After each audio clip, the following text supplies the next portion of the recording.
Saviez-vous qu'il existe des couleurs que le monde spirituel reconnaît comme des signes de pacte, mais pas avec Dieu? L'une de ces couleurs, utilisée par les sorcières pour marquer spirituellement les personnes, a été camouflée par la culture comme quelque chose d'inoffensif, alors qu'en réalité, elle cache une signification obscure. Éphésiens 5:11 nous avertit.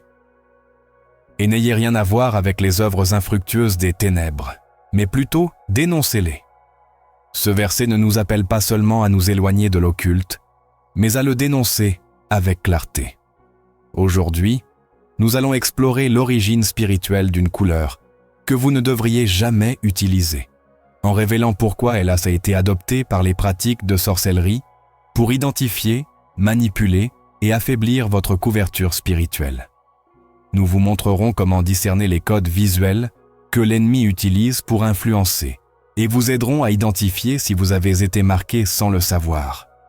Êtes-vous prêt à comprendre ce que Dieu a prévu pour vous et comment vous protéger de chaque piège caché? Depuis le commencement, les couleurs ont été bien plus qu'une simple décoration ou une expression esthétique. Dans la parole de Dieu, chaque teinte est chargée d'un profond symbolisme, révélant des aspects du caractère divin, du jugement, du pacte, de la pureté et aussi de la trahison spirituelle. Rien n'est placé par hasard. Lorsque Dieu a ordonné la construction du tabernacle, il a déjà été précis dans chaque détail. L'or, le pourpre, l'écarlate, le fin lin, chacun portait une charge sacrée. Mais ce que Dieu a créé pour communiquer sa gloire a été détourné par l'ennemi. Car Satan, bien qu'il n'ait pas la capacité de créer, sait imiter. Et sa stratégie la plus efficace a été de se camoufler dans ce qui semble innocent, beau ou inoffensif. Aujourd'hui, nous commençons une révélation spirituelle qui pourrait profondément ébranler votre perspective.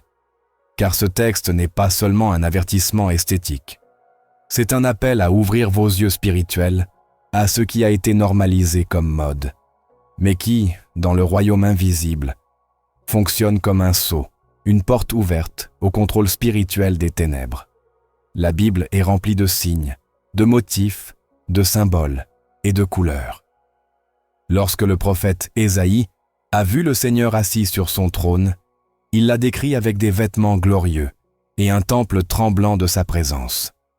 Dans Exode, lorsque Dieu a donné des instructions sur les vêtements sacerdotaux, il ne concevait pas seulement des habits, mais établissait une représentation visuelle de l'appel, du pacte et du pouvoir divin. Le bleu céleste, le pourpre royal et l'écarlate étaient des couleurs réservées aux actes les plus sacrés. L'ennemi le sait, et c'est pourquoi il a toujours cherché à profaner ce qui est sacré et à placer sa propre marque sur ce qui devrait refléter la gloire de Dieu. Dans le monde spirituel, tout communique. Et si, dans le royaume de Dieu, les couleurs peuvent être un signe de consécration, dans le royaume des ténèbres, elles sont également utilisées comme des marqueurs de domination. Il ne s'agit pas de superstition, il s'agit de codes spirituels. Les sorcières, les occultistes et les adorateurs des ténèbres connaissent très bien le pouvoir du symbolique. Ils utilisent des bougies, des symboles, des formes géométriques et des couleurs, car ils comprennent que les couleurs n'ont pas seulement un impact sur les sens, mais possèdent une vibration spirituelle qui peut attirer ou repousser des entités. Et il y a une couleur en particulier qui a été adoptée par de nombreuses pratiques sombres pour marquer, sceller, signaler spirituellement ceux qui sont offerts ou ouverts au contrôle démoniaque. Tout au long des Écritures, nous voyons comment l'ennemi tente de marquer ce qui ne lui appartient pas. Dans Apocalypse, la marque de la bête est mentionnée, un symbole qui sera non seulement visible dans le royaume physique, mais aussi dans le spirituel. Mais avant ce moment, il existe déjà des marques subtiles, des marques camouflées, des marques déguisées en style, en culture ou en identité. Et la couleur que nous allons exposer aujourd'hui ne fait pas exception. Ce qui est alarmant, c'est la manière dont elle a été popularisée, voire romantisée, par la mode, le divertissement, la musique et l'art. Mais dans le royaume spirituel, Sa fonction est différente. C'est la bannière d'une conquête invisible. Lorsque Dieu a donné des instructions à Moïse concernant le manteau du grand prêtre, il a spécifié l'utilisation du bleu céleste, du pourpre et de l'écarlate. Chacun représentait des aspects du caractère divin et du ministère sacerdotal. Le pourpre, par exemple, parlait de la royauté et de l'autorité. L'écarlate, de la rédemption par le sang, le fin lin blanc, de la pureté.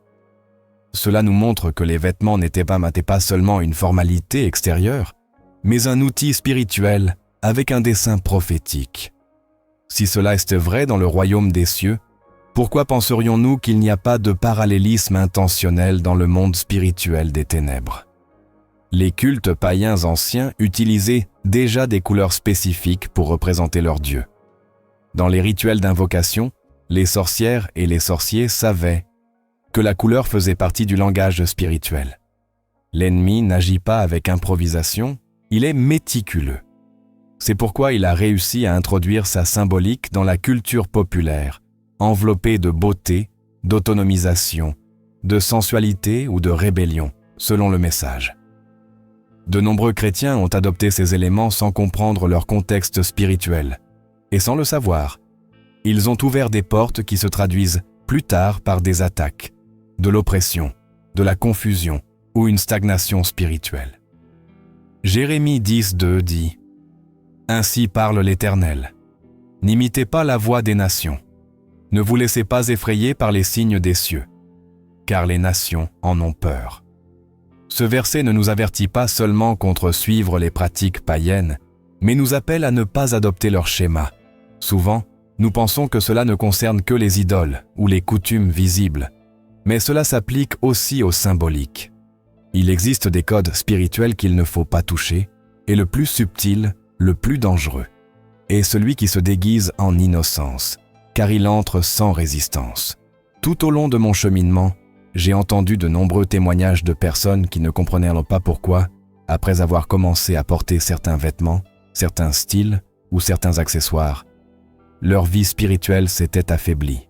Elles ont perdu leur sensibilité dans la prière, ont commencé à souffrir d'insomnie, de rêves troublants, d'attaques soudaines, d'un vide constant. Et tout a commencé par un simple choix d'image. Mais dans le monde spirituel, rien n'est simple. Tout communique, tout a un poids. Quand Ève a pris le fruit défendu, elle ne l'a pas fait parce qu'elle connaissait tout le plan de Satan derrière cela. Elle l'a fait parce qu'il était agréable aux yeux. C'est ainsi que l'ennemi opère. À travers ce qui est esthétiquement attractif, la beauté extérieure comme porte d'entrée vers la corruption intérieure. Aujourd'hui, il ne nous confronte pas avec un serpent, mais avec la séduction de l'image. Il offre le même poison enveloppé dans le design, la mode et la couleur. L'apôtre Paul nous rappelle dans 2 Corinthiens 11:14 que Satan se déguise en ange de lumière. Et cette lumière n'est pas toujours aveuglante. Parfois, elle se présente dans une palette de couleurs douces, sucrées, vibrantes ou intenses. L'ennemi sait que s'il se montre dans la laideur, nous le rejetterons. Mais s'il peut habiller son agenda de teintes captivantes, nous l'accueillerons à bras ouverts. C'est ici qu'intervient la couleur dont nous parlerons en profondeur dans la prochaine partie. Cette couleur, choisie par les ténèbres pour marquer, n'est pas mauvaise en soi, mais dans ce qu'elle représente et comment elle a été consacrée. L'histoire du peuple d'Israël est pleine d'exemples de la manière dont Dieu a constamment averti contre le mélange. Non seulement le mélange des coutumes, mais aussi des vêtements, des symboles et même des tissus. Dans Deutéronome 22:11, Dieu ordonne « Tu ne porteras pas un vêtement fait de laine et de lin mélangés ». Pourquoi une instruction si spécifique? Parce que Dieu voulait établir une ligne claire de séparation entre le saint et le profane. Chaque détail comptait, car dans les petites choses se reflétait une plus grande obéissance. Et que se passe-t-il aujourd'hui lorsque nous permettons aux symboles sombres d'entrer quelque chose d'aussi apparemment inoffensif que la couleur d'un vêtement? L'ennemi n'a pas besoin d'un autel s'il a déjà accès à votre maison, votre corps ou votre garde-robe. Il n'a pas besoin d'invocation s'il a déjà été subtilement invité par ce que vous voyez, ce que vous portez, ce que vous célébrez. C'est pourquoi il est urgent de s'éveiller. Car la bataille spirituelle ne se livre pas seulement dans la prière, mais aussi dans le discernement quotidien. Et le discernement implique de voir au-delà du visible. Il implique de nous demander « À quel esprit appartient ce que je porte, ce que je suis, ce que je promeus ?» Certains diront que c'est de l'extrémisme, que Dieu regarde le cœur. Et c'est vrai, Dieu regarde le cœur. Mais il nous appelle aussi à nous sanctifier dans notre corps, notre âme et notre esprit. 1 Thessaloniciens 5, 23 le dit clairement. Que le Dieu de paix lui-même vous sanctifie tout entier. Que tout votre être, l'esprit, l'âme et le corps, soient préservés irréprochables lors de la venue de notre Seigneur Jésus-Christ. Notre corps communique, notre image communique. Ce que nous portons parle spirituellement. Le peuple de Dieu doit retrouver une sensibilité spirituelle, non pour juger extérieurement, mais pour protéger intérieurement. Car si Dieu vous a appelé, il vous a aussi marqué, et son sceau est la sainteté. L'ennemi essaiera de couvrir ce sceau d'un autre, mais vous avez l'autorité en Christ pour discerner, résister et briser tout signe qui ne vient pas de Dieu. Éphésiens 6 parle de l'armure spirituelle, et en elle, rien n'est superficiel. Tout ce que nous portons a un but, le casque du salut, le bouclier de la foi, la cuirasse de la justice. Tout est spirituel, et tout a une place. Il n'y a pas de place pour le hasard. Cette première partie n'a pas pour but de condamner, mais d'éveiller, car beaucoup ont été marqués sans le savoir. Et ce qui semble trivial peut fonctionner comme un signal d'identification spirituelle. L'ennemi a toujours cherché à marquer les siens, et aujourd'hui, il le fait à travers des stratégies subtiles, enveloppantes et visuellement attrayantes. Mais Dieu ne nous a pas laissés dans les ténèbres. Il nous a donné sa parole comme une lampe, comme un guide, comme un avertissement, et comme la vérité. Psaume 119, 105 dit « Ta parole est une lampe à mes pieds et une lumière sur mon sentier. » Les ténèbres ne peuvent pas vous marquer si vous êtes couvert par la lumière, mais vous devez reconnaître chaque élément qui peut être utilisé contre vous, car même les couleurs peuvent être des portails.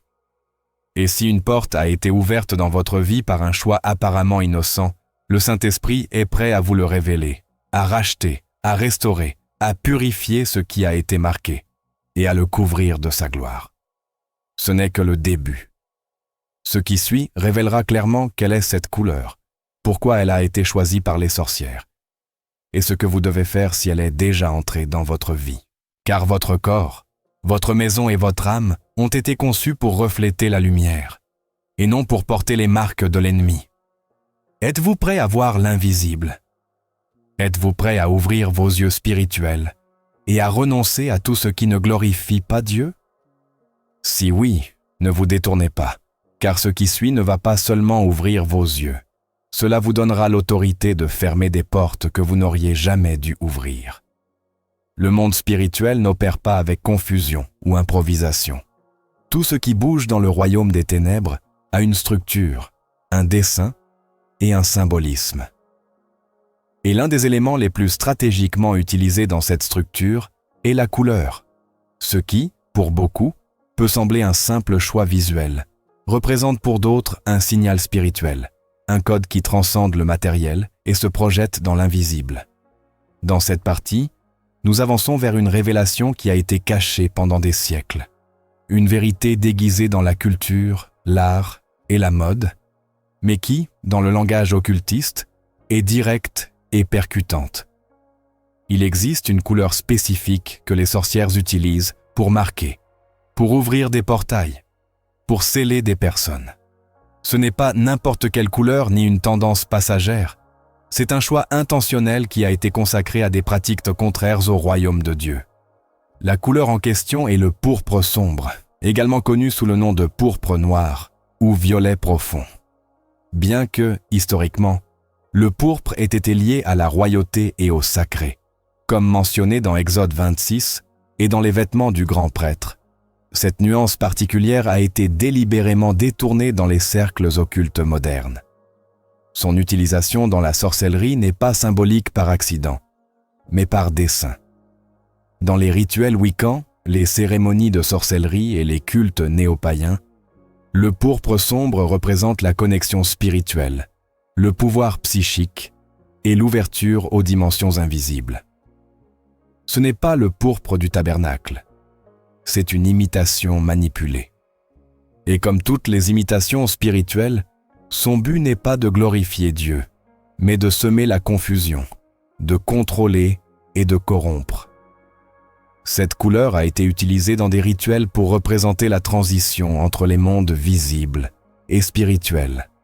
Elle est associée à l'occulte, au mystique, à l'énigmatique. Mais au-delà du concept humain de mystère, ce qu'elle fait réellement est d'agir comme un manteau de déguisement. Dans le domaine de la sorcellerie, elle est utilisée pour marquer des objets, des espaces et même des personnes, établissant des légalités spirituelles. Les vêtements, accessoires et objets peints dans cette couleur sont vus comme des points de contact. Un pacte verbal n'est pas nécessaire si une connexion visuelle et spirituelle a déjà été acceptée. C'est pourquoi son utilisation n'est pas seulement courante dans les cérémonies sombres, mais c'est répandu dans des contextes où les gens ne réalisent pas qu'ils participent à quelque chose de spirituellement compromis. L'ennemi a réussi à infiltrer cette symbolique dans des domaines apparemment inoffensifs, événements, mouvements, esthétiques, et même célébrations qui adoptent cette couleur comme emblème sans connaître sa racine. Ce qui a été consacré pour marquer des pactes spirituels circule maintenant comme un symbole d'autonomisation, d'identité ou d'expression artistique. Mais sa fonction dans le royaume spirituel n'a pas changé. Même si celui qui la porte ignore le dessein derrière la couleur, le monde spirituel n'opère pas sur la base de l'ignorance humaine, mais sur des légalités établies. Et lorsque vous portez quelque chose qui a été consacré aux ténèbres, une porte s'établit. L'ignorance ne protège pas. Seul le sang de Christ le fait. Dans le livre de l'Apocalypse, la grande prostituée est décrite comme assise sur une bête écarlate, vêtue de pourpre et d'écarlate, parée d'or et de pierres précieuses. Ce détail, loin d'être un simple choix esthétique, révèle une réalité spirituelle. La corruption spirituelle peut se déguiser en beauté et en pouvoir. Apocalypse 10:7-4 dit « La femme était vêtue de pourpre et d'écarlate, et parée d'or, de pierres poches précieuses et de perles, tenant dans sa main une coupe d'or pleine d'abominations et des impuretés de sa prostitution. » Ici, le pourpre est associé à la séduction spirituelle, à une fausse autorité, à une apparence de gloire qui cache en réalité l'idolâtrie et la rébellion. Cette couleur spécifique, dans sa nuance la plus sombre, est devenue un outil actif de l'occultisme moderne. Elle n'apparaît plus seulement sur les autels ésotériques, mais dans les produits quotidiens, les marques commerciales et les symboles de mouvements mondiaux. L'utilisation constante de cette couleur dans certains environnements n'est pas une coïncidence. Il y a des intentions spirituelles derrière sa prolifération. Dans les contextes de sorcellerie, elle est utilisée pour représenter la transformation intérieure sans l'intervention de Dieu, un pouvoir autodirigé, une évolution qui rejette le Créateur. C'est la couleur qui symbolise le trône usurpé, la fausse royauté, la spiritualité sans rédemption. La Bible nous avertit de ne pas ignorer les stratagèmes de l'ennemi. Dans 2 Corinthiens 2:11, nous lisons « Afin que Satan ne prenne pas l'avantage sur nous, car nous ne sommes pas ignorants de ses desseins. » Cette déclaration n'est pas un simple conseil, c'est une alarme spirituelle. Ignorer la stratégie de l'ennemi nous place en désavantage spirituel, et l'un de ses stratagèmes les plus efficaces a été d'utiliser le visuel comme moyen de domination. Ce qui entre par les yeux peut aussi affecter l'âme, car l'œil est la lampe du corps. Matthieu 6:22 nous dit « La lampe du corps, c'est l'œil. Si donc ton œil est en bon état, tout ton corps sera éclairé. Mais si ton œil est en mauvais état, tout ton corps sera dans les ténèbres. » Ce que nous observons, ce que nous adoptons visuellement, affecte notre condition intérieure. L'insistance à ne pas utiliser cette couleur ne vient pas d'une position superficielle. Elle vient de la révélation que, dans le monde spirituel, tout a une intention. Rien n'est neutre. Il n'y a pas de détails innocents lorsqu'il s'agit de guerre spirituelle. Lorsqu'un vêtement, un symbole ou une couleur a été délibérément consacré à des puissances sombres, sa présence dans votre vie n'est pas passive. Elle agit, elle émet, elle invite, que vous le sachiez, le ressentiez ou le croyiez. Dieu nous a appelés à être saints en tout, même dans ce que nous portons. 1 Pierre 1,15-16 dit « Mais, comme celui qui vous a appelé est saint, vous aussi soyez saints dans toute votre conduite, car il est écrit « Soyez saints, car je suis saint ». La sainteté ne se limite pas à l'autel. Elle s'étend à ce que nous portons, à ce que nous permettons de nous représenter. Lorsque nous utilisons sans discernement ce qui a été pris par les ténèbres, nous risquons d'être confondus dans le royaume invisible. Car l'ennemi n'a pas besoin de proclamation pour agir. Il a seulement besoin d'un espace, et un symbole mal placé lui donne accès. Il est essentiel de comprendre que la couleur, en tant que manifestation visuelle, transmet aussi une autorité.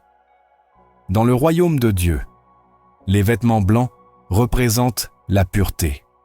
Le fin lin est un symbole des actes justes des saints. L'or parle de la gloire, le bleu céleste, de la révélation divine. Chacun communique quelque chose dans le monde spirituel. Par conséquent, l'utilisation de la mauvaise couleur, surtout si elle a été adoptée par la sorcellerie comme une marque spirituelle, communique également. Elle marque un territoire, une intention, une appartenance. Le livre de Zacharie offre une image claire de la manière dont Dieu prête attention même aux vêtements du prêtre. Dans Zacharie 3:3-4, il est raconté « Or Josué était vêtu de vêtements sales, et il se tenait devant l'ange. Celui-ci prit la parole et dit à ceux qui se tenaient devant lui « Ôtez-lui les vêtements sales. » Et il dit à Josué « Vois, j'ai ôté de toi ton iniquité, et je te revêts de vêtements somptueux. » Ce n'était pas seulement une purification spirituelle, c'était un changement de statut, une restauration d'identité. Ce que nous portons dans le royaume spirituel fait partie de notre position devant Dieu. Par conséquent, ce qui a été consacré aux ténèbres ne peut pas rester sur nous. Le pourpre sombre, dans son utilisation occulte, est devenu un voile spirituel.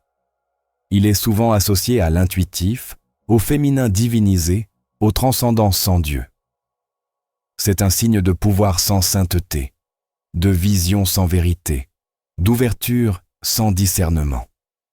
Mais dans le royaume de Dieu, il n'y a pas de pouvoir sans sainteté, pas de vision sans la parole, pas d'ouverture sans direction. Ce que l'ennemi offre comme expansion spirituelle est en réalité une invasion déguisée, et il le fait avec des symboles que les gens acceptent sans savoir ce qu'ils représentent. Le besoin de discernement est urgent. Romains 12. 2 nous exhorte. Ne vous conformez pas au siècle présent, mais soyez transformés par le renouvellement de l'intelligence, afin que vous discerniez quelle est la volonté de Dieu, ce qui est bon, agréable et parfait. Nous ne pouvons pas nous conformer à ce que le monde présente comme normal. Nous devons renouveler notre esprit, même dans le visuel, car ce n'est qu'ainsi que nous pouvons discerner ce qui vient de Dieu et ce qui n'en vient pas, même dans ce que nous portons, même dans les couleurs. La couleur qui a été utilisée pour des pactes, des consécrations et des rituels de sorcellerie ne peut pas faire partie de la vie de quelqu'un qui a été consacré à Dieu, car il ne peut y avoir de communion entre la lumière et les ténèbres.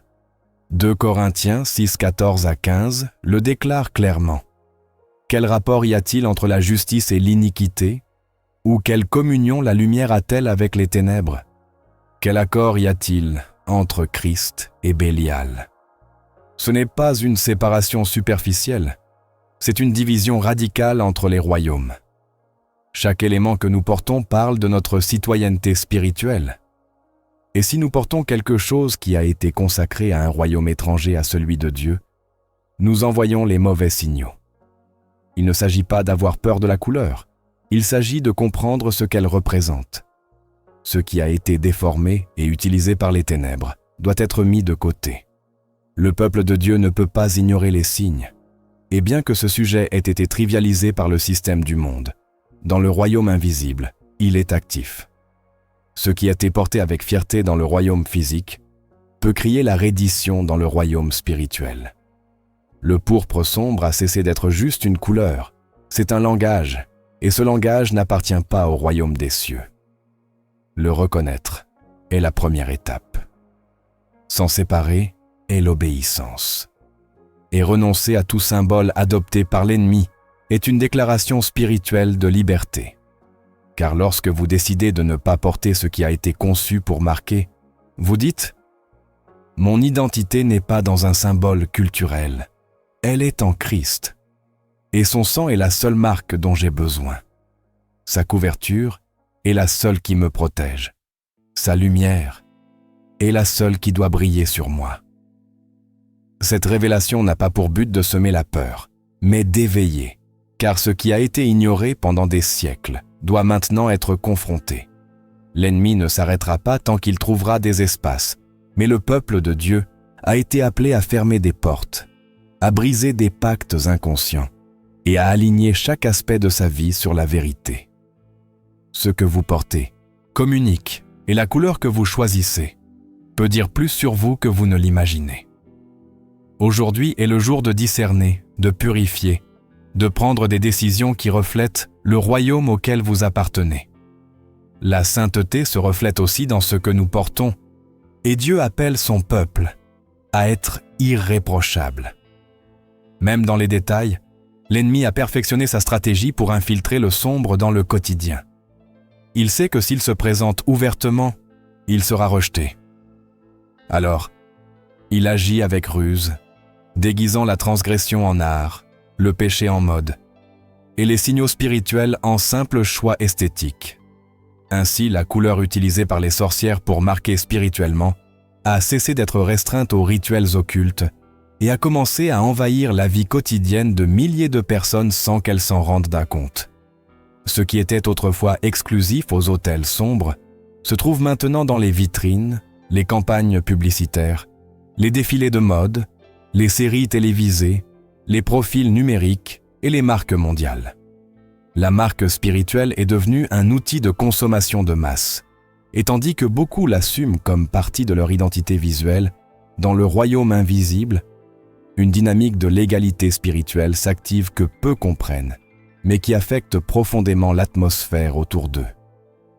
Lorsque la Bible dit dans Éphésiens 4:17 « Ne donnez pas de place au diable », elle ne parle pas seulement d'actes évidents de péché, mais de tout point d'accès, aussi petit qu'il puisse sembler.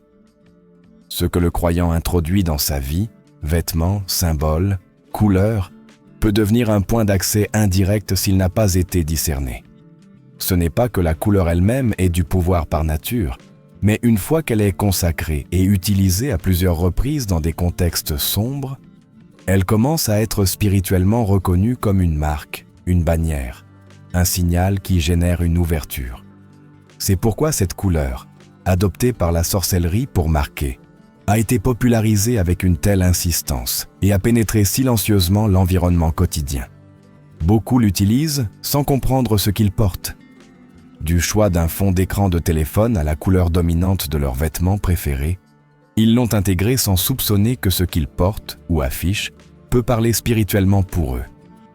Et ce n'est pas une question de superstition ou de légalisme visuel. Il s'agit de comprendre que le monde spirituel répond aux signaux, aux symboles, aux codes. Tout comme dans l'Ancien Testament, Dieu ordonnait au peuple de s'abstenir des idoles et des formes païennes. Aujourd'hui, l'instruction reste claire. Ne pas imiter les pratiques du monde. Romains 12. 2 le répète avec force. Ne vous conformez pas au siècle présent, mais soyez transformés par le renouvellement de l'intelligence. Renouveler l'esprit, c'est regarder au-delà du visible et se demander quel esprit se trouve derrière cela. Quel message est transmis sans mots? Dans le royaume spirituel, tout communique. L'ennemi n'a pas besoin d'être invoqué s'il parvient à être représenté. Et la couleur utilisée comme marque par les sorcières est précisément l'un des moyens les plus efficaces pour représenter son agenda. Des défilés de mode aux campagnes sur les réseaux sociaux, le pourpre sombre apparaît comme un symbole d'introspection, de pouvoir intérieur et de connexion avec le mystique. Mais dans les rituels occultes, cette même couleur est présente pour ouvrir des portails, marquer ceux qui lui appartiennent, attirer des entités et établir un territoire. L'expansion de cette couleur n'a pas été neutre. Elle a été dirigée. Les mouvements spirituels syncrétiques l'ont adoptée comme emblème. Les tendances de mode alternative l'utilisent comme une caractéristique distinctive. Même dans certains contextes religieux qui ont sombré dans la déviation doctrinale, le sacré a été mélangé au mystique sous cette teinte. Ce n'est pas une coïncidence. Quand quelque chose se répand avec une telle force, nous devons nous demander qui le pousse dans le royaume spirituel. Car l'Esprit Saint guide vers toute la vérité, tandis que l'esprit d'erreur opère avec confusion, camouflage et persuasion émotionnelle. 1 Jean 4. 1 nous exhorte. Bien-aimés, ne croyez pas tout esprit, mais éprouvez les esprits pour savoir s'ils sont de Dieu. Cela inclut ce que nous consommons visuellement, ce que nous acceptons comme partie de notre image, ce que nous portons sur nous extérieurement, mais qui peut opérer intérieurement. La couleur qui a infiltré des milliers de contextes se trouve maintenant dans les objets décoratifs, les marques de produits, le maquillage, les coiffures, les logos et les campagnes apparemment inoffensives. Ce qui était autrefois réservé aux rituels privés est maintenant promu comme un symbole de force et de transformation personnelle. Le système du monde présente cette couleur comme une option esthétique valide, sophistiquée, alternative. Mais il ne révèle pas l'origine spirituelle de ce choix. La Bible nous avertit dans 2 Corinthiens 11-14 que Satan se déguise en ange de lumière. Ce qui semble attractif, puissant ou innovant peut camoufler un agenda spirituel destructeur. Dans ce cas, il a été vêtu de teintes artistiques, culturelles et sociales pour s'enraciner dans l'esprit collectif. Pendant ce temps, l'ennemi renforce sa marque sans être détecté. L'utilisation constante et insouciante de cette couleur par les croyants ouvre des brèches, non pas parce que la teinte elle-même a du pouvoir, mais parce qu'elle a été spirituellement codée par des pratiques qui s'opposent au royaume de Dieu. Tout comme les symboles qui étaient autrefois sacrés et ensuite pervertis, il en va de même pour cette couleur. L'ennemi n'a pas besoin d'inventer, il n'a qu'à déformer. Et lorsqu'il parvient à introduire cette distorsion dans la vie des enfants de Dieu, il avance sans opposition. Le livre de Lévitique est clair sur la pureté dans tous les aspects. Les instructions concernant les vêtements, les matériaux, les formes et les couleurs n'étaient pas arbitraires. Elles reflétaient un principe spirituel. Ce que vous portez doit être aligné sur le caractère de celui que vous servez.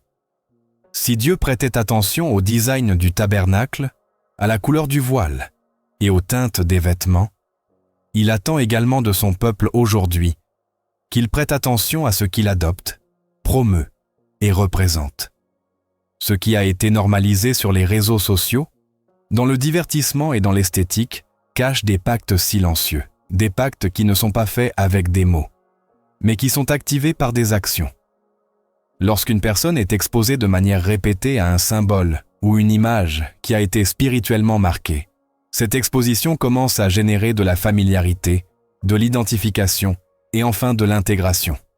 Tout comme la foi vient de ce qu'on entend, la contamination spirituelle vient de ce qu'on permet. Et permettre ce qui a été consacré au mal, c'est participer, même involontairement, à ses effets. Dans Osée 4:6, le Seigneur déclare « Mon peuple périt faute de connaissance ». Pas parce qu'ils manquèrent de foi, pas parce qu'ils ne priaient pas, mais parce qu'ils ignoraient des vérités spirituelles fondamentales. La couleur que nous analysons a été utilisée par les sorcières pour des rituels d'ouverture du troisième œil, d'évocation d'esprit et de consécration d'espace à des entités. Cette information existe, est documentée. Et ceux qui opèrent dans l'occulte ne la cachent pas. Ils l'utilisent consciemment. Le problème n'est pas avec eux. Le problème est que le peuple de Dieu a ignoré ces signaux et a ouvert la porte de ses maisons, de ses âmes et de ses garde-robes à ce qui n'aurait jamais dû franchir le seuil. Dieu nous appelle à fermer les portes, à purifier le temple, à enlever ce qui contamine. 2 Corinthiens 7. 1 dit « Ayant donc de telles promesses, bien-aimés, purifions-nous de toute souillure de la chair et de l'esprit, en achevant notre sanctification dans la crainte de Dieu. » Cette purification inclut les choses que nous considérons inoffensives, inclut ce que nous trouvons beau mais qui, dans le royaume invisible, émet un message différent. Elle inclut ce que nous portons comme mode, mais qui a été conçu pour marquer, et non pour embellir. Il y a une différence entre ce que Dieu rachète et ce que l'ennemi revendique comme sien. Ce qui a été offert à plusieurs reprises dans des sacrifices spirituels à des entités sombres ne peut pas être utilisé sans conséquence. La couleur utilisée par les sorcières pour marquer a été offerte sur des autels où des démons sont invoqués, répétée dans des rituels de pouvoir psychique et d'autonomisation mystique. Elle a été établie comme un symbole d'accès. Et lorsque quelqu'un mis à part par Dieu la porte sans discernement, une contradiction spirituelle est produite qui génère confusion, affaiblissement et perte de sensibilité. Dieu n'est pas un Dieu de confusion. Sa lumière ne se mélange pas aux ténèbres, et son appel ne se contredit pas. S'il nous a ordonné de vivre dans la sainteté, cela inclut nos choix visuels. S'il a établi que nous sommes le temple du Saint-Esprit, ce qui entre dans ce temple ne peut pas être marqué par le profane. La pureté ne se limite pas au sexuel ou au moral, elle est aussi visuelle, symbolique et spirituelle. Dans le livre de l'Apocalypse, nous voyons comment les rachetés portent des vêtements blancs, non pas parce que le blanc est la seule couleur permise, mais parce que, dans le royaume spirituel, la pureté est représentée par ce qui est porté. Si les vêtements communiquent un signal spirituel, la couleur le fait aussi. Par conséquent, la couleur utilisée par les sorcières ne peut pas faire partie de la tenue de quelqu'un consacré à Dieu, car il n'y a pas de pacte entre Christ et Bélial, pas d'accord entre la vérité et la distorsion. L'urgence de cette révélation n'est pas esthétique, elle est spirituelle. Ce qui a été infiltré dans la culture a un dessein, et s'il ne vient pas du royaume, il est contre le royaume. Ce qui semble sophistiqué peut être spirituellement toxique. Ce qui semble personnel peut avoir des racines d'impureté spirituelle. L'ennemi a travaillé pendant des siècles pour rendre le sombre désirable, le marquer beau, le consacrer aux ténèbres normales. Mais le discernement brise le cycle, la vérité expose la racine, et la lumière désactive la marque. C'est le moment de voir avec de nouveaux yeux, de permettre au Saint-Esprit de révéler ce qui était auparavant passé inaperçu. Car pendant que le peuple dort, l'ennemi sème, et il l'a fait dans les teintes, les styles et les designs.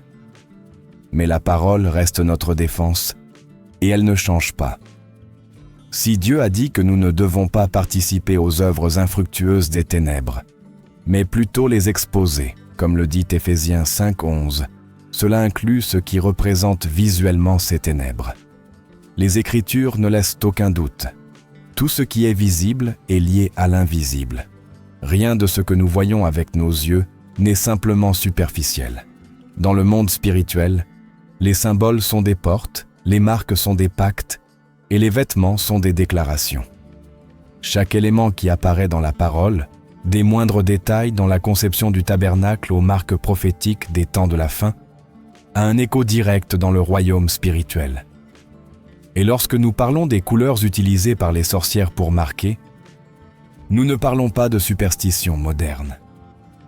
Nous parlons d'un principe spirituel ancien, aussi vieux que la rébellion elle-même, car avant que l'humanité ne cherche à s'exprimer à travers la couleur, les cieux et les armées invisibles savaient déjà que le visuel avait du pouvoir. Dans le livre de l'Exode, Dieu donne des instructions précises sur la manière dont les vêtements du grand prêtre devaient être faits, Ce n'étaient là pas de simples vêtements. Ils étaient des porteurs de gloire, de fonction et de sainteté. Chaque couleur, chaque fil, chaque pierre précieuse avait une signification spécifique.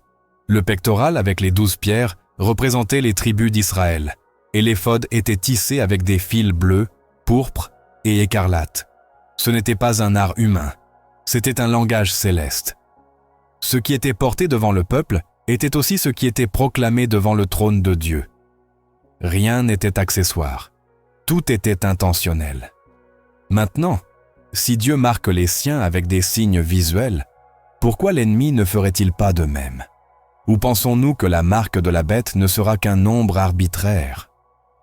Apocalypse 13, 16-17 dit qu'il fait recevoir à tous, petits et grands, riches et pauvres, libres et esclaves, une marque sur leur main droite ou sur leur front, et que personne ne pourra acheter ou vendre sans avoir la marque.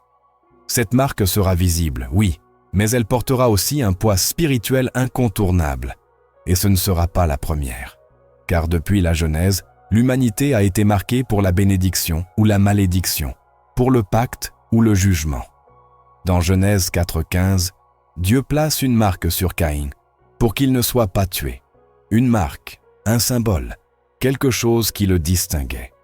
Plus tard, dans Ézéchiel 9, un ange reçoit l'ordre de marquer le front de ceux qui soupiraient sur les péchés du peuple.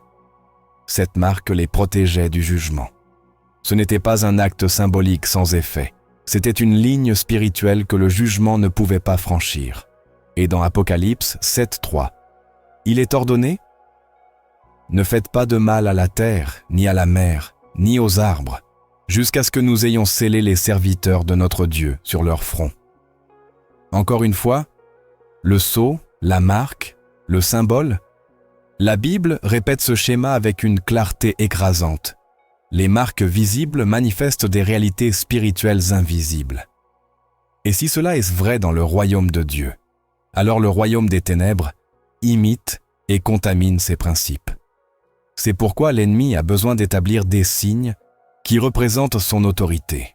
Et il le fait non seulement à travers des images et des nombres, mais aussi à travers des couleurs, des vêtements et des ornements qui agissent comme des déclarations de loyauté. Dans de nombreuses pratiques occultes, l'acte de s'habiller avec certains éléments n'est pas seulement décoratif, c'est un acte de consécration. Et la couleur utilisée par les sorcières pour marquer n'est pas un choix artistique, c'est une bannière, une déclaration d'appartenance, un signal pour les esprits qui opèrent dans ce royaume. L'utilisation rituelle des couleurs pour marquer un territoire ou invoquer des présences est aussi ancienne que les sacrifices idolâtres de l'Ancien Testament.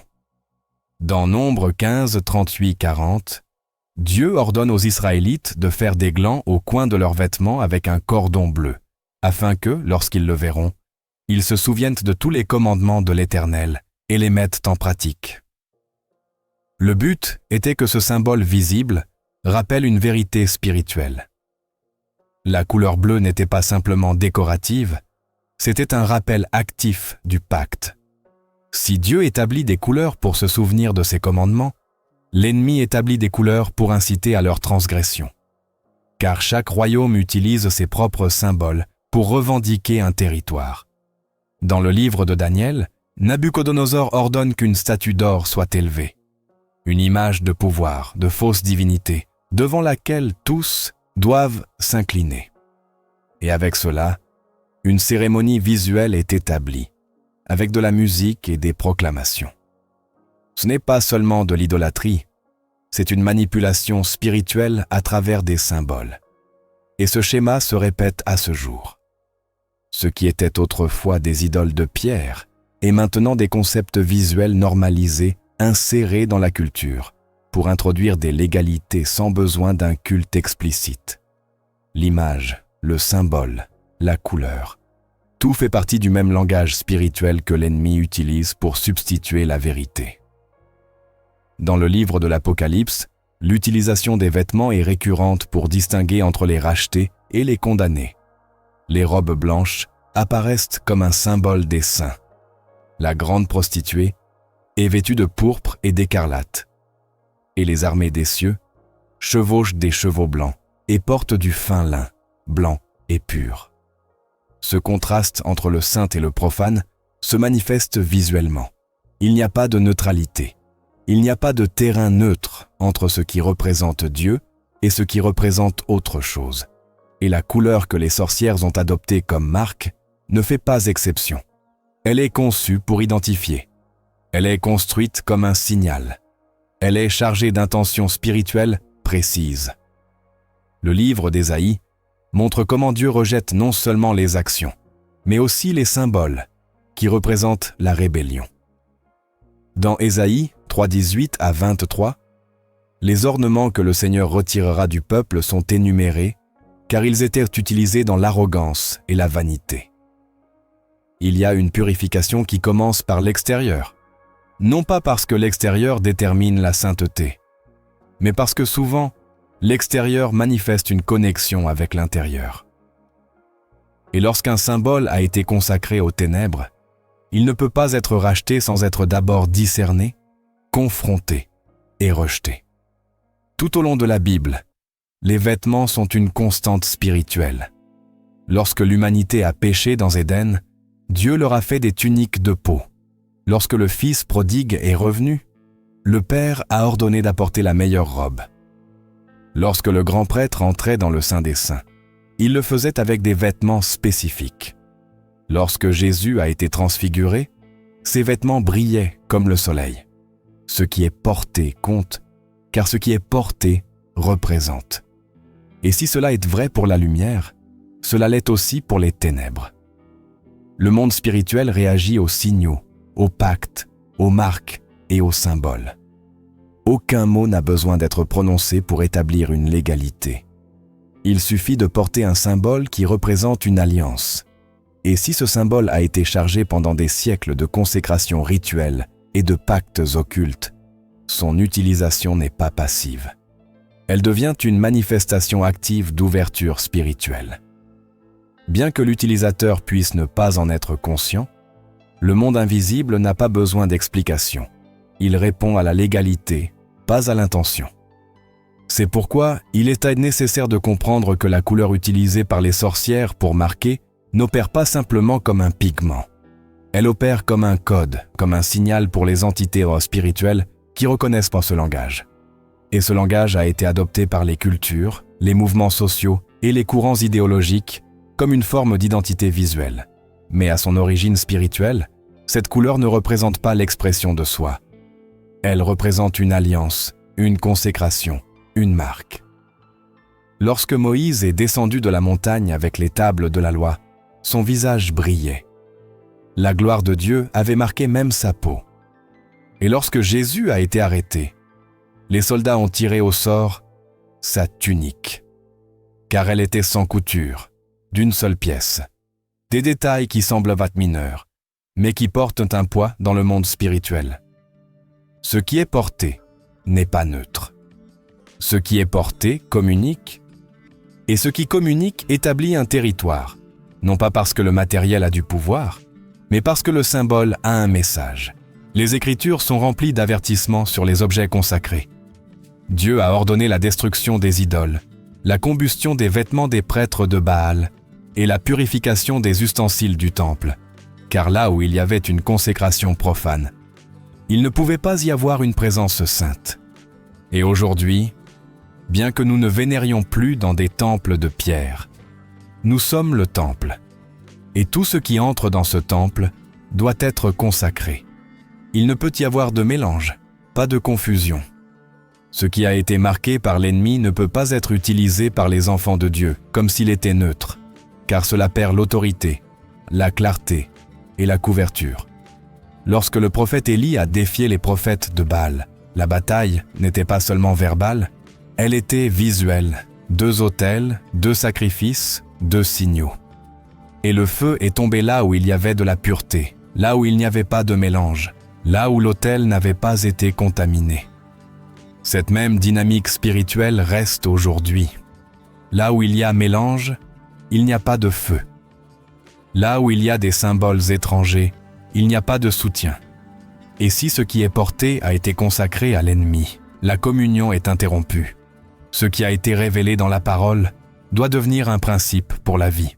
Nous ne pouvons pas vivre avec les codes du royaume tout en ignorant les symboles de l'adversaire. Et si la Bible insiste à plusieurs reprises sur la valeur spirituelle des marques, des sceaux et des vêtements, alors nous ne pouvons pas ignorer le fait que la couleur adoptée comme marque par la sorcellerie fait partie d'une stratégie d'infiltration spirituelle. Ce n'est pas décoratif, ce n'est pas stylistique, c'est doctrinal, idéologique et spirituel. Dieu nous a donné des yeux pour voir, mais aussi le discernement pour interpréter. Et lorsque quelque chose a été utilisé à plusieurs reprises par des systèmes spirituels contraires à la vérité, il est de notre responsabilité de nous en séparer, non pas par peur, mais par obéissance. Car s'ils marquent les siens avec des vêtements blancs, avec des sceaux sur leur front, avec des symboles de lumière, alors nous ne pouvons pas porter ce qui représente l'opposé. L'autorité spirituelle n'est pas maintenue lorsque les langages se mélangent, et le royaume de Dieu n'est pas représenté par des symboles élevés sur des autels de ténèbres. Le monde spirituel réagit à ce que vous portez, à ce que vous proclamez, à ce que vous permettez. Rien de ce qui est introduit dans votre vie ne passe inaperçu. Et la couleur utilisée par les sorcières pour marquer agit non seulement comme un symbole d'appartenance, mais aussi comme un canal qui ouvre des conséquences dans le royaume invisible. Les Écritures sont claires. Ce qui était contaminé ne peut pas rester sur l'autel, et ce qui a été consacré au mal ne peut pas être partagé avec le saint. Lévitique 10 montre comment Nadab et Abihu ont offert un feu étrange devant Dieu et sont tombés morts instantanément. Ce n'était pas un feu commun, c'était un feu étranger. Et ce feu, bien que visuellement similaire au vrai, ne portait pas le soutien du ciel. De même, les couleurs et les symboles adoptés par le monde spirituel des ténèbres peuvent le sembler inoffensifs, mais ils activent une réponse divine lorsqu'ils sont introduits dans la vie du croyant sans discernement. Les conséquences spirituelles ne sont pas toujours immédiatement visibles. Elles peuvent commencer par une perte de sensibilité, une déconnexion persistante, une confusion constante ou une résistance inexplicable au sacré. Car l'ennemi n'attaque pas seulement de l'extérieur. Souvent, il parvient à opérer de l'intérieur à travers des éléments introduits dans l'ignorance, mais qui, dans le royaume invisible, ont une fonction spécifique. L'apôtre Paul avertit dans 1 aux Corinthiens 10 « Vous ne pouvez pas boire la coupe du Seigneur et la coupe des démons. Vous ne pouvez pas participer à la table du Seigneur et à la table des démons. » Cette déclaration est radicale, car elle expose la gravité du mélange. L'ennemi cherche à normaliser ce qui est une abomination pour Dieu, et dans cette normalisation réside le piège. Ce qu'une génération tolère, la suivante l'adopte, et le symbole qui était simplement esthétique devient un autel mobile. Lorsqu'Achan apprit ce qui était voué à la destruction, il aide affecter toute la nation. Son péché était secret, mais ses conséquences étaient dites publiques. Josué 7 révèle comment ce qui est caché peut causer une défaite spirituelle, et ce qui semblait être une simple possession suffisait à arrêter la progression du peuple. Car Dieu ne partage pas sa gloire, ne tolère pas ce qui est consacré aux profanes dans ce qui a été mis à part pour lui. La couleur marquée par la sorcellerie opère de cette manière. Ce qui a été utilisé pour sceller, lorsqu'il est incorporé sans confrontation, devient un lien. Et ce lien entrave le progrès, la plénitude et la manifestation de la faveur divine. Il ne s'agit pas de vivre dans la peur, mais de marcher dans la révélation. Ce que vous portez vous affecte. Et si quelque chose a été conçu dans le monde spirituel pour marquer, vous ne pouvez pas ignorer son impact. Les conséquences sont réelles, même si elles ne sont pas toujours visibles. Mais la parole reste une lampe. Et ce qui a été révélé aujourd'hui exige une décision, car la pureté n'est pas héritée. Elle est choisie. Et chaque choix est un acte de guerre spirituelle. Lorsque l'ennemi établit une marque, il le fait avec l'intention de revendiquer un territoire. Et si ce territoire a été acheté par le sang de Christ, alors toute marque étrangère doit être déracinée avec urgence. Il ne peut y avoir de double appartenance, pas de mélange entre ce qui a été sanctifié par Dieu et ce qui a été consacré aux ténèbres. Par conséquent, lorsqu'une personne découvre qu'elle a porté un symbole, une couleur ou un objet qui a été spirituellement contaminé, la prochaine étape n'est pas simplement de l'éviter. Il faut le briser.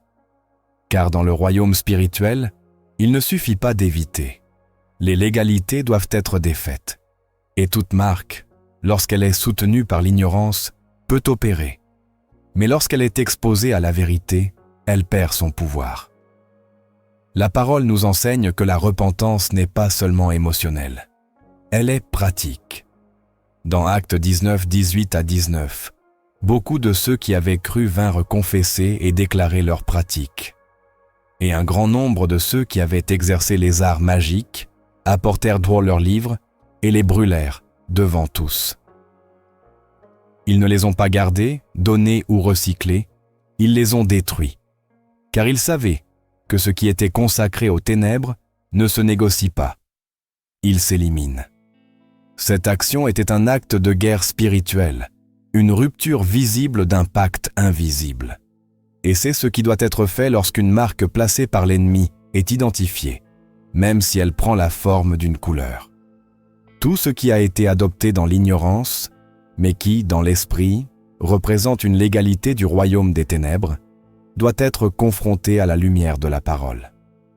Et lorsque le Saint-Esprit révèle que quelque chose a opéré dans nos vies comme un signal de l'ennemi, la seule réponse valable est la repentance suivie de la séparation. Continuer à marcher dans ce qui a été révélé comme sombre est de la désobéissance. Éphésiens 5, 8, 11 l'affirme avec clarté. Car vous étiez autrefois ténèbres, mais maintenant, vous êtes lumière dans le Seigneur. Marchez comme des enfants de lumière, et n'ayez rien à voir avec les œuvres infructueuses des ténèbres, mais plutôt dénoncez-les. Exposer, c'est confronter, non seulement avec des mots, mais avec des décisions. C'est couper tout ce qui représente une alliance avec les ténèbres, et cela inclut les couleurs, les symboles et les marques qui ont été placés comme des drapeaux de l'adversaire. Exposer, c'est purifier l'environnement, purger la garde-robe, inspecter les détails qui étaient auparavant ignorés et déclarer par des actions à qui nous appartenons. Il ne s'agit pas de vivre sous une pression visuelle, mais de marcher avec discernement. Ce qui était autrefois inoffensif devient évident lorsque l'esprit l'illumine, et ce qui semblait esthétique est révélé comme stratégique. Par conséquent, lorsqu'une couleur a été utilisée par les sorcières pour marquer et que le croyant l'identifie dans sa vie, la réponse doit être spirituelle, coupée, renoncée, consacrée, non par peur, mais par fidélité, car l'autel de Dieu ne peut pas partager l'espace avec des objets impurs. Car le temple du Saint-Esprit ne peut pas être vêtu de vêtements qui proclament un royaume contraire. Joël 2,13 dit « Déchirez votre cœur, et non vos vêtements, et revenez à l'Éternel, votre Dieu. » Mais un cœur soumis se manifeste aussi par des actions concrètes. S'il y a une couleur qui a été un véhicule pour un pacte avec les ténèbres, alors déchirer le cœur signifiera aussi déchirer le voile qui a couvert la compréhension. Cela signifiera discerner et agir. Savoir ne suffit pas, il doit y avoir une décision. Et chaque décision dans l'obéissance produit une réaction dans le ciel. Le processus de récupération spirituelle commence lorsque ce qui est contaminé est remplacé par ce qui est saint. Il ne s'agit pas seulement de retirer, il s'agit de remplacer. La couleur qui représentait les ténèbres doit être remplacée par ce qui représente la pureté. Le signal qui ouvrait des portes à l'ennemi doit être remplacé par ce qui déclare la couverture divine. Et ce n'est pas un changement d'image, c'est une proclamation d'identité, car ce que vous portez continue de parler, même lorsque vous restez silencieux. Lorsque le peuple d'Israël a quitté l'Égypte, ils ont emporté de l'or, de l'argent et des vêtements. Mais Dieu n'a pas permis que ces objets acquis dans la terre de l'esclavage soient utilisés sans rédemption. L'or a été fondu pour le tabernacle. Les vêtements ont été redessinés pour le sacerdoce. Tout ce qui était égyptien devait être transformé pour le service divin. Il ne suffisait pas de le posséder. Il fallait le consacrer. De même, aujourd'hui, ce qui a été identifié comme une marque de l'ennemi doit être placé sous le feu spirituel. Non pas pour être recyclé, mais pour être remplacé par ce qui glorifie Dieu. Romains 13:12 donne un ordre direct. Rejetons donc les œuvres des ténèbres et revêtons les armes de la lumière. Le changement spirituel s'exprime dans des décisions extérieures, car la sainteté n'est pas un concept abstrait. C'est une vie visible. Et lorsque les marques des ténèbres ont été coupées, alors on peut marcher dans la liberté, avec une couverture et avec autorité. C'est l'heure de prendre des décisions. Vous ne pouvez pas marcher avec des marques étrangères et attendre une pleine bénédiction. Vous ne pouvez pas porter ce qui a été utilisé sur des autels sombres et en même temps adorer à l'autel du Dieu vivant. Aujourd'hui est le jour de fermer des portes, de briser des légalités et de consacrer ce que vous portez, ce que vous voyez, ce que vous permettez. Car ce qui a été acheté par le sang ne peut pas continuer à être marqué par le profane. Et ce qui était conçu pour vous marquer dans les ténèbres peut aujourd'hui être le signal qui vous conduit à une purification définitive. Ce que vous portez n'est pas seulement vu, il est aussi entendu dans l'invisible, car dans le monde spirituel, le langage n'est pas seulement des mots, c'est aussi une atmosphère. Et lorsque vous adoptez sans filtrer, vous vous exposez à un son qui ne vient pas du ciel. Aujourd'hui, nous ne parlons pas seulement d'une couleur, mais de l'écho qu'elle produit dans l'éternité. Chaque signal que vous permettez sur vous projette un message vers les cieux. C'est pourquoi ce n'est pas seulement un appel à revoir votre garde-robe, mais à accorder toute votre vie à la fréquence du royaume. L'ennemi marque pour semer la confusion.